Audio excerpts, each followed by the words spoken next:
வணக்கம், welcome back to our channel. இந்த வீடியோவில் மார்னிங் டு ஆஃப்டர்நூன் vlog தாங்க நான் ஷேர் பண்ணியிருக்கிறேன். ஆல்சோ சீரக சம்பாவில் மட்டன் பிரியாணி செஞ்சுருந்தோம். அதோட ரெசிபியுமே நான் இதில் ஷேர் பண்ணியிருக்கேன். நம்ம சேனல் இப்போ தான் ஃபர்ஸ்ட் டைம் பார்க்குறீங்க. இந்த வீடியோ உங்களுக்கு பிடிச்சிருந்தது அப்படின்னா இனியவலி vlogsக்கு சப்ஸ்கிரைப் பண்ணிக்கோங்க. இந்த vlog வந்து சண்டேல எடுத்த vlog இல்லைங்க, ஒரு வீக் டேஸில் எடுத்த vlog தான். வீக்கெண்டில் நான்வெஜ் எடுக்கிறதுக்கு சுச்சுவேஷன் அமையல. ஸோ ஒரு வெனஸ்டே அப்படி எங்கள் அப்பாவை மட்டன் எடுத்துகிட்டு வந்து தர சொல்லியிருந்தோம். பிரியாணி கலவை மட்டும் மட்டன் எடுத்துகிட்டு வர சொல்லியிருந்தோம். அது கலவை ஒரு 500 கிராம்ஸ் எடுத்துகிட்டு வந்திருந்தாங்க. காலையில் பிரேக்ஃபாஸ்ட் எல்லாம் சாப்பிட்டுட்டு கொஞ்சம் ட்ரெஸ் எல்லாம் துவைக்க வேண்டி இருந்தது. அந்த ஒர்க் எல்லாமே முடிச்சுட்டு மட்டன் பிரியாணிக்கான ப்ரிப்பரேஷன் வந்து ஸ்டார்ட் பண்ணியாச்சு. அன்றைக்கி வந்து தோட்டத்தில் தேங்காய் போட வந்திருந்தாங்க. வீட்டுக்கு முன்னாடி இருக்கிற மரத்துலையெல்லாம் தேங்காய் போட ஸ்டார்ட் பண்ணிட்டாங்கன்னா மல்லி புதினா எல்லாமே பொரிக்க முடியாதுன்னு சொல்லிட்டு முன்னாடியே ஒன்று ஒன்றா அதெல்லாம் பொரித்து வாஷ் பண்ணி வச்சுட்டாங்க.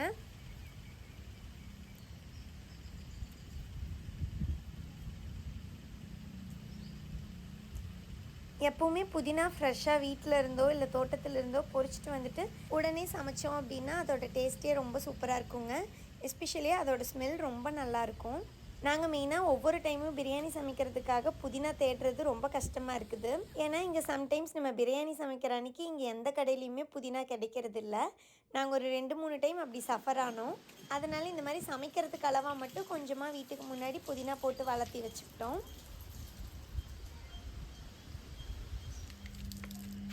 மற்ற வெஜிடபிள்ஸுமே கொஞ்சம் கொஞ்சம் போடலாங்கிற பிளான் இருக்குது.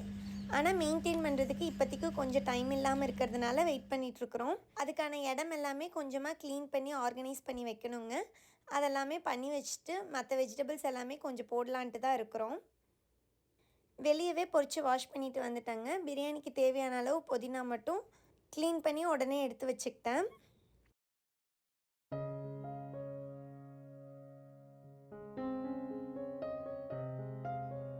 மட்டன் வாங்கிட்டு வரையிலேயே நல்லா க்ளீனாக தான் இருந்தது. இருந்தாலும் ஒரு டைம் கொஞ்சமாக மஞ்சள் தூள் மட்டும் போட்டு வாஷ் பண்ணி வச்சுக்கிட்டோம் அப்படின்னா நம்மளுக்கு ஒரு சின்ன சாட்டிஸ்ஃபேக்ஷன். மட்டன் வாஷ் பண்ணி வச்சதுக்கப்புறமா அரிசியும் கழிஞ்சு ஊற வச்சாச்சுங்க.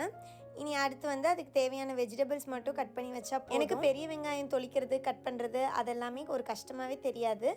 ரொம்ப சீக்கிரமாக நின்றுட்டே கட் பண்ணிடுவேன். ஆனால் இந்த சின்ன வெங்காயம் தொளிக்கும் போது மட்டும் கொஞ்சம் சோம்பேறித்தனமாக இருக்கும். அதனால் காலையில் பிரேக்ஃபாஸ்ட் அம்மா செஞ்சாங்க. அப்போவே கொஞ்சமாக சின்ன வெங்காயம் மட்டும் உரித்து வாங்கிட்டு வந்துட்டேன். நாங்கள் பிரியாணிக்கு மொத்தமாக 1/2 கிலோ மட்டனுக்கு 1/2 கிலோ சீரக சம்பா பிரியாணி அரிசி எடுத்துருக்குறோங்க. அதுக்கு 20 சின்ன வெங்காயம், 2 பெரிய வெங்காயம், 2 பெரிய சைஸ் தக்காளி எடுத்துருக்கோம். பிரியாணி செய்கிறதுக்கு முன்னாடியே ரைத்தா செஞ்சு வச்சிட்டோம் அப்படின்னா ஒரு வேலை முடிஞ்சிடும். அதனால் ஃபஸ்ட்டு ரைத்தா ப்ரிப்பேர் பண்ணிக்கலாம். வேணுங்கிற அளவுக்கு தயிர் கூட கொஞ்சமாக பெரிய வெங்காயம் கூடவே கொத்தமல்லி தலையும் சேர்த்து நல்லா மிக்ஸ் பண்ணி எடுத்து வச்சுக்கிட்டேன். கியூக்கும்பர், கேரட் இதெல்லாம் இருந்து சேர்த்தாலும் ரொம்ப சூப்பராக இருக்கும். ஆனால் அந்த டேஸ்ட் வந்து வீட்டில் அப்பாலாம் டேஸ்ட் பண்ணதில்லை. அதனால் அவங்களுக்கெல்லாம் பிடிக்காது. ஸோ எப்பயும் போல் ஆனியன் ரைத்தா மட்டும் ரெடி பண்ணி வச்சாச்சு.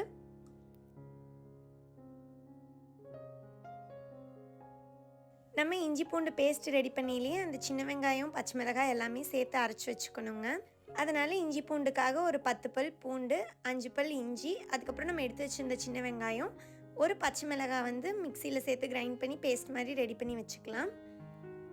பிரியாணி செய்கிறதுக்கு முன்னாடி மட்டனை மட்டும் நல்லா குக் பண்ணி வச்சுக்கிறேங்க. நாட்டுக்கோழி, மட்டன் அதெல்லாமே குக் ஆகிறதுக்கு கொஞ்சம் டைம் எடுக்கும். அதனால் பிரியாணியில் மீட் ஆட் பண்ணுறதுக்கு முன்னாடியே நம்ம தனியாக குக் பண்ணி எடுத்து வச்சிட்டோம் அப்படின்னா டேஸ்ட்டு சூப்பராக இருக்கும். குக்கரில் கொஞ்சமாக ஆயில் விட்டு மட்டன் பீசஸ் எல்லாம் சேர்த்துக்கலாம்.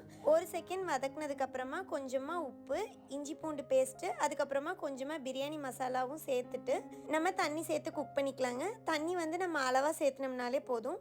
அந்த மீட் குக் ஆகிற அளவுக்கு தண்ணி சேர்த்துனா போதும். மட்டன் குக் ஆகிறதுக்கு நான் வந்து ஒரு 8 to 9 விசில்ஸ் விட்டேன். அதை தனியாக ஒரு பாத்திரத்தில் ட்ரான்ஸ்ஃபர் பண்ணி வச்சுட்டு பிரியாணி செய்ய ஸ்டார்ட் பண்ணியாச்சு.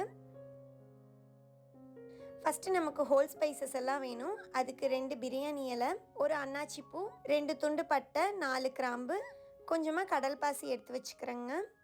ஒரு 8 to 10 கேஷ்யூஸும் நம்ம எடுத்து வச்சுக்கலாம். இப்போ குக்கரில் கொஞ்சமாக ஆயில், நிறையா கீ சேர்த்துக்கலாங்க. அதுக்கப்புறம் நம்ம எடுத்து வச்சுக்கிற ஹோல் ஸ்பைசஸ் எல்லாம் சேர்த்துக்கலாம். கேஷ்யூஸ் நல்லா கோல்டன் ப்ரௌன் ஆனதுக்கப்புறமா நம்ம கட் பண்ணி வச்சுருக்கிற 2 பெரிய சைஸ் வெங்காயத்தையும் சேர்த்துக்கலாங்க. இது கூட கொஞ்சமாக நான் கருவேப்பிலை சேர்த்துருக்குறேன். இது நான் யூஸ்வலாக சேர்க்க மாட்டேன், பட் இன்றைக்கி தான் சேர்த்தேன். ஆனியன் நல்லா வதங்கினதுக்கப்புறமா நம்ம எடுத்து வச்சுருக்கிற தக்காளியுமே சேர்த்துக்கலாங்க. தக்காளியும் ஆனியனும் கம்ப்ளீட்டாக குக் ஆனதுக்கு அப்புறமா நம்ம கிரைண்ட் பண்ணி வச்சுருக்கிற இஞ்சி பூண்டு வெங்காயம் அந்த பேஸ்ட்டும் சேர்த்துக்கலாம். பிரியாணி பொறுத்தளவுக்கு நம்ம ஒன்றொன்னா ரொம்ப மெதுவாக வதக்கணும் அப்படின்னா தான் டேஸ்ட்டு நல்லா வரும். ஸோ ஹை ஃப்ளேமில் வைக்காமல் கொஞ்சம் மீடியம் ஃப்ளேம்லேயே வச்சு குக் பண்ணுங்கள். இப்போ நம்ம எடுத்து வச்சுருக்கிற ஒரு கைப்பிடி அளவுக்கு மல்லி, ஒரு கைப்பிடி அளவுக்கு புதினாவையும் சேர்த்து நல்லா மிக்ஸ் பண்ணி விட்டுக்கலாம். 1/2 கேஜி மட்டனுக்கு வீட்டில் அரைச்ச பிரியாணி மசாலா வந்து நான் 2½ ஸ்பூன் சேர்த்துருக்கேங்க. இந்த ஸ்பூன் சைஸ் பார்த்தாலே உங்களுக்கு தெரியும். இந்த பிரியாணி மசாலா கூடவே காரம் இருக்கிறதுனால நான் 1 ஸ்பூன் அளவுக்கு மட்டும் குழம்பு மிளகாய் தூள் சேர்த்துருக்கேன். இன்கேஸ் காரம் அதிகமாக வேணும் அப்படின்னா குழம்பு மிளகாய் தூளுக்கு பதிலாக வெங்காயம் போடும்போதே நம்ம 2 பச்சை மிளகாயும் கீரி ஆட் பண்ணிக்கலாம். மசாலாவோட ராஸ்மெல் போனதுக்கப்புறமா 1/2 டம்ளர் அளவுக்கு புளிக்காத தயிர் சேர்த்துக்கிறேங்க. பிரியாணிக்கு நம்ம தண்ணிக்கு ஈக்குவலாக தேங்காய் பாலும் சேர்த்துக்கிட்டோம் அப்படின்னா டேஸ்ட்டு சூப்பராக இருக்கும். இப்போ கையில் வச்சுருக்கிற டம்ளரில் 2 டம்ளர் அளவுக்கு நான் ரைஸ் எடுத்தேங்க. ஸோ அதே டம்ளரில் 1 டம்ளர் அளவுக்கு தேங்காய் பால், மீதி 3 டம்ளர் வந்து நான் தண்ணி சேர்த்துக்கிட்டேன். தயிர் சேர்த்து 1 மினிட்லேயே நம்ம குக் பண்ணி வச்சுருந்த மீட்டுமே சேர்த்து நல்லா மிக்ஸ் பண்ணி விட்டுக்கலாம். இது ஒரு 3 to 4 மினிட்ஸ் விட்டாலே போதும். அதுக்கப்புறம் பிரியாணி குக் பண்ணுறதுக்காக எடுத்து வச்சுருக்கிற தண்ணியும் சேர்த்துக்கலாம். தண்ணி நல்லா கொதிச்சதுக்கப்புறமா 1/2 லெமனோட ஜூஸ் மட்டும் சேர்த்துக்கலாங்க. இப்போ பார்த்திங்கன்னா தண்ணி இந்த அளவுக்கு கொதிச்சிட்ருக்கு. இப்போ வந்து நம்ம உப்பு காரம் ரெண்டுமே செக் பண்ணிக்கலாங்க. இன்கேஸ் ஏதாச்சும் பத்தலை அப்படின்னா இந்த ஸ்டேஜில் நம்ம ஆட் பண்ணிக்கலாம்.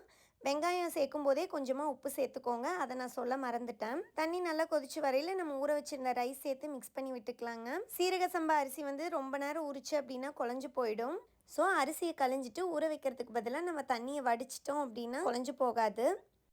தண்ணியும் ரைஸும் இந்த லெவலுக்கு வந்ததுக்கப்புறமா நம்ம வாழை இலை வச்சு நல்லா க்ளோஸ் பண்ணி தம் போட்டுக்கலாங்க.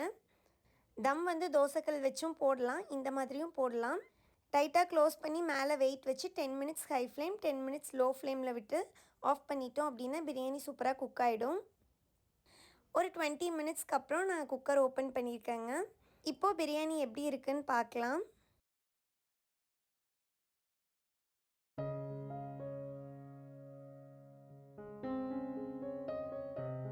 இப்போ பிரியாணி வந்து பார்த்திங்கன்னா நல்லா உதிரி உதிரியாக சூப்பராக குக் ஆயிடுச்சு.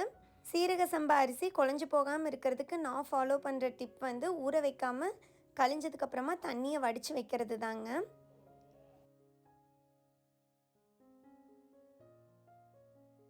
பிரியாணி கொஞ்சமாக ஆறுனதுக்கப்புறமா எல்லாத்தையுமே எடுத்து வெளியே கொண்டு போய் வச்சு எல்லோரும் ஒன்றா உட்காந்து சாப்பிட்டோம்.